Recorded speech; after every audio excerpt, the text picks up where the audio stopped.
real numbers, rational numbers, irrational numbers. All numbers can be classified as real numbers and irrational numbers. And సింపుల్గా natural numbers, whole numbers, integers, rational నెంబర్స్గా మనం qualify చేస్తాము. ఏవైతే rational numbers కావో అవి మనకి irrational numbers అని మనం వాటిని స్పెల్ అవుట్ చేయొచ్చు. అండ్ థంబ్ రూల్ ఏంటంటే వాటికి స్క్వేర్ రూటుకి పర్ఫెక్ట్ ఇంటిజర్ రూపంలో ఆన్సర్ రాదు. సో రేషనల్ నెంబర్స్కి ఎగ్జాంపుల్స్ 1 2 3లో న్యాచురల్ నెంబర్స్, జీరోని కలుపుకొని 1 2 3లు అవి whole numbers and they go up to infinity, ఇవి కూడా అంతే. అండ్ ఇంటిజర్స్ జీరోకి లెఫ్ట్ సైడ్, జీరోకి రైట్ సైడ్ 1 2 3లు అప్ టు ఇన్ఫినిటీ ఇటువైపు, అప్ టు మైనస్ ఇటువైపు. సో ఇవన్నీ కూడా ఎండ్లెస్ నెంబర్స్.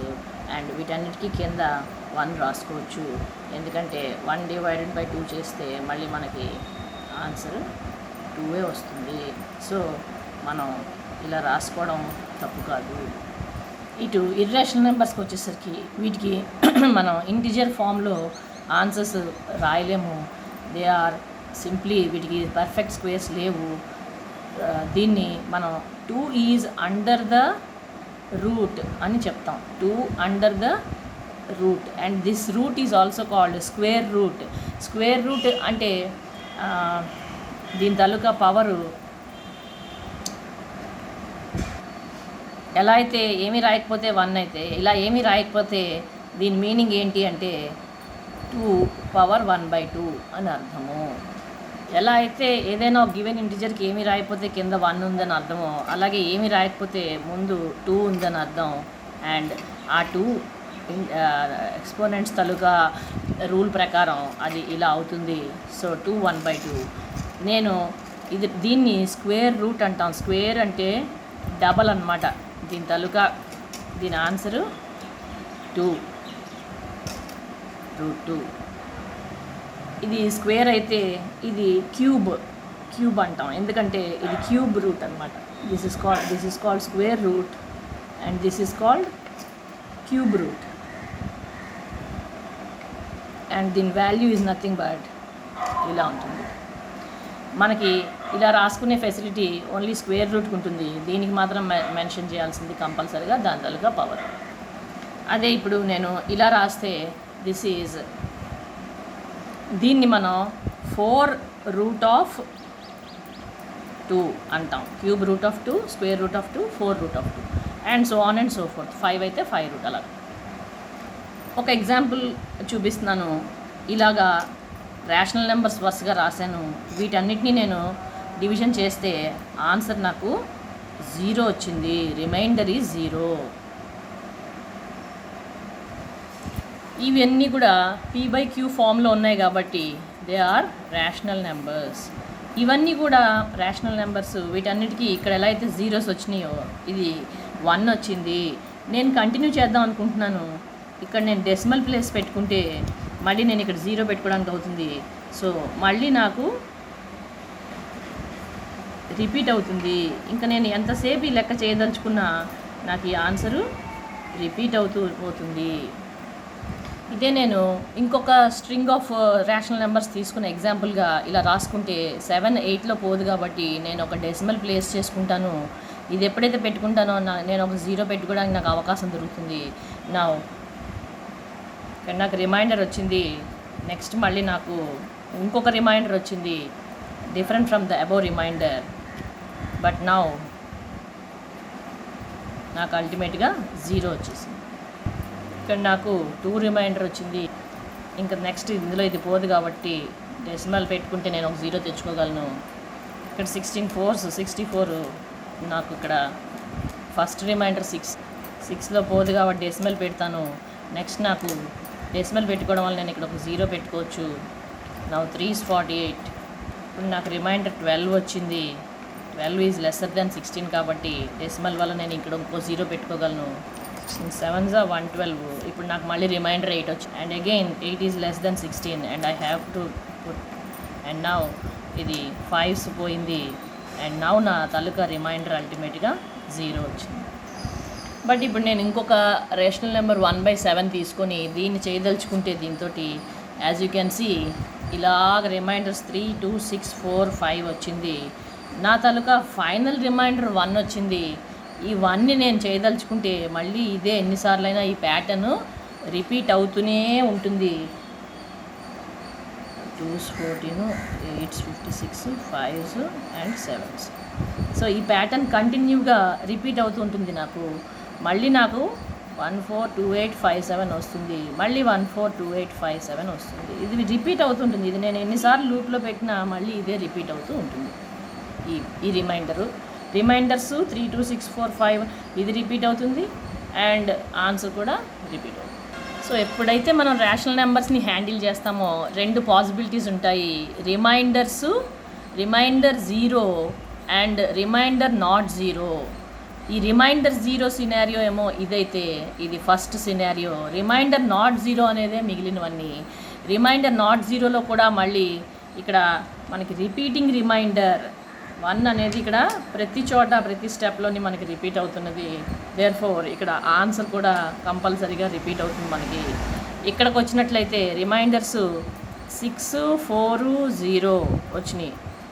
ఇక్కడ 2 0 వచ్చింది. ఇక్కడ 6 12 8 ఫైనల్గా 0. సో అల్టిమేట్గా రిమైండర్ స్టార్ట్ అవుతుంది నాట్ 0గా, కానీ 0గా ఎండ్ అవుతుంది. ఇదొక సినారియో. ఇది సినారియో 2, ఇది సినారియో 3. అల్టిమేట్గా 0 అయిపోయింది రిమైండర్. మధ్యలో వేరియస్ రిమైండర్స్ మనం మీట్ అయ్యాం. ఇక్కడ ఇది 4th సినారియో. ఏంటి ఇక్కడ ఏం జరుగుతుంది? ఆన్సర్ మళ్ళీ రిపీట్ అవుతుంది. లెక్క ఎన్నిసార్లు చేసినా సరే నెవర్ ఎండింగ్గా ఇది టెర్మినేటింగ్ డెసిమల్స్. ఈ 2 కూడా ఎక్కడైతే మనకి ఆన్సర్ కంపల్సరీగా 0 వస్తుందో, లాస్ట్ రిమైండర్ 0 వస్తుందో, these are called terminating decimals. ఈ 1 and 3 ఏదైతే ఉందో they are called terminating decimals where remainder is 0. మరి ఇక్కడ చూసినట్లయితే మనకి ఎంతసేపు చేసినా కూడా ఇక్కడ 1 మిగులుతూ ఉంటుంది. ఈ లెక్క ఫర్ ఎవర్ 1 రిమైండరు. ఈ లెక్క రిపిటీషనే దీని తాలూకా నేచరు. సో ఇవన్నీ కూడా ఇది టెర్మినేటింగ్ 0. టెర్మినేట్ అంటే లాస్ట్ క్లోజింగ్. నాన్ టెర్మినేటింగ్ అంటే never closing. Non terminating remainder is never 0 and remainder is always continuing. So ఇక్కడ మనకి స్పష్టంగా ఒక ప్యాటర్న్ వచ్చింది. ఏవైతే 0 వచ్చినాయో రిమైండరు వాటి తాలూకా ఆన్సర్స్ అబ్రప్ట్గా ఎండ్ అవుతాయి. వెరాజ్ ఎక్కడైతే మనకి రిమైండర్ అనేది వస్తుందో ఏదో ఒక రిమైండరు, ఆ రిమైండర్ అనేది 0 కాకుండా నాన్ 0 ఇంటిజర్ ఎప్పుడు వచ్చినా సరే దెన్ ఇట్ ఈజ్ ఆల్వేస్ ఆ కోషెంట్లో మనం చూసినట్లయితే వాల్యూస్ రికర్ అవుతూ ఉంటాయి. దేర్ఫోర్ నాన్ టెర్మినేటింగ్ డెసిమల్స్ తాలూకా ఫంక్షన్ ఏంటి అంటే they are always recurring decimals.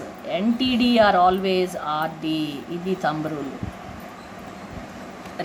Recurring అంటే పదే అదే బ్లాక్ రిపీట్ అవ్వడం, మళ్ళీ అదే వస్తుంది, మళ్ళీ అదే. ఎందుకు? ఇదే 1 వచ్చేసిందిగా, మళ్ళీ చేస్తే మళ్ళీ ఇదే వస్తుంది, మళ్ళీ 1 వస్తుంది, మళ్ళీ అదే. ఇక్కడ 1 వచ్చింది అన్నిటికీ అలాగ 3, ఎంతసేపటికి 3 ఫర్ ఎవర్ అనమాట. సో రేషనల్ నెంబర్స్లో 3 పాసిబిలిటీస్. 0 వచ్చేసే ఆన్సరు, లేకపోతే ఒకే నెంబరు రిపీట్ అవ్వడం, ఇక్కడ డెసిమల్ తర్వాత సేమ్ నెంబర్ రిపీట్ అవ్వడం, లేకపోతే ఒక బ్లాక్ ఆఫ్ నెంబర్స్ మళ్ళీ రిపీట్ అవ్వడం. So terminating decimals have remainder as 0 and non terminating decimals have recurring decimal as answer. So P/Q ఫామ్లో ఏవైతే మనం రాసుకోగలమో ఆ నెంబర్స్కి తాలూకా రూల్స్ ఇవి. And it is defined as a non terminating decimal with recurring decimal and terminating decimal having remainder 0 or in the form P/Q. మరి P/Q ఫామ్లో రాయలేనివి అంటూ మనకి రియల్ నెంబర్స్లో అదర్ పార్ట్ ఉంది. They are irrational numbers. ఆ irrational నెంబర్స్కి మనం 2కి రూట్ తీసినట్లయితే దాని ఆన్సరు ఈ రకంగా వస్తుంది. As you can see there is no pattern. అంటే ఎక్కడ కూడా మనకి ఒక బ్లాక్ రిపిటీషన్ కానీ ఒక సెట్ ఆఫ్ నెంబర్స్ రిపిటీషన్ కానీ లేదు. అదే పై వాల్యూ కూడా. So these are non terminating. ఎప్పటికీ మనం ఈ లెక్క చేస్తూనే ఉండొచ్చు, వీటికి ఆన్సర్ వస్తూనే ఉంటుంది. And these are non terminating and non recurring.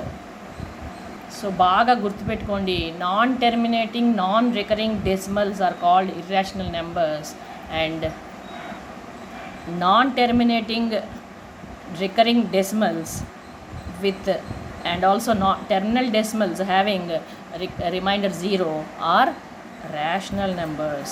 So మన తాలూకా రెండు డెఫినేషన్స్ ఈ యాంగిల్లో కూడా వచ్చినాయి. వీటినన్నిటినీ రేషనల్ నెంబర్స్ అన్నిటినీ కూడా మనం p/q ఫామ్లో రాసుకోగలం, p/q ఫామ్లో రాయగలం. ఈ డెసిమల్స్ని కూడా మనం p/q ఫామ్లో రాయగలం. ఇప్పుడు దీన్ని నేను డెసిమల్ ఫామ్లో రాయాలంటే డెసిమల్ ప్లేస్లో మనం ఎప్పుడు కూడా 1 పెట్టుకోవాలి. డెసిమల్కి 1 వస్తుంది, ఎన్ని డిజిట్స్ ఉంటే అన్ని సున్నాలు వస్తాయి. ఇది writing in the decimal form, writing in the p/q form. And వీటికి 3 నెత్తి మీద ఒక బార్ పెడితే ఇది నాకు అర్థం ఏంటంటే రిపీట్ అవుతుంది ఫర్ ఎవర్, ఎప్పటికీ. అలాగే దీన్ని నేను పైన బార్ పెడితే ఇది ఈ కాంపోనెంట్ ఎప్పటికీ రిపీట్ అవుతుంది అని అర్థం. ఇప్పుడు వీటిని p/q ఫామ్లో ఎలా రాయాలో నేను నెక్స్ట్ వీడియోలో ఎక్స్ప్లెయిన్ చేస్తాను.